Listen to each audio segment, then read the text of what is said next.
বিয়েবাড়ি বা অনুষ্ঠান বাড়ির মতো ঝুরঝুরে আলু ভাজা। এই আলু ভাজার জন্য আলুগুলোকে এইভাবে কেটে ঠান্ডা বরফ জলের মধ্যে রেখে ভালোভাবে শুকিয়ে নিতে হবে। সঙ্গে নিয়েছি আমরা কিশমিশ, এর সাথে নিয়েছি কাঁচা বাদাম, কারি পাতা, শুকনো লঙ্কা।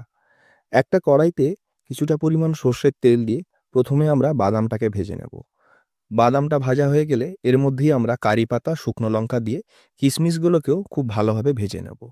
অন্য একটা পাত্রে তুলে রেখে এবার একটু আর তেল দিয়ে আমাদের আলুগুলোকে ভেজে নিতে হবে। অল্প অল্প করে আলু দিয়ে ভেজে নিতে হবে যাতে একটার সঙ্গে আরেকটা গায়ে গায়ে লেগে না যায়। আলুগুলো ভাজা হয়ে গেলে একটা পাত্রে তুলে তেলটা একটুখানি কমিয়ে নিয়ে এতে একে একে বিট লবণ, তারপরে অল্প একটু গোলমরিচের গুঁড়ো দিন। এবারে এতে আমরা বাদাম, কারি পাতা, কিশমিশ সমস্ত কিছু দিয়ে ভালো করে মাখিয়ে নেব। তৈরি হয়ে গেল ঝুরঝুরে আলু ভাজা। গরম গরম ভাতের সাথে খান, দারুণ লাগবে। ভিডিওগুলো ভালো লাগলে অবশ্যই লাইক দেবেন, চ্যানেলটা সাবস্ক্রাইব করে নেবেন। ভালো থাকবেন সব।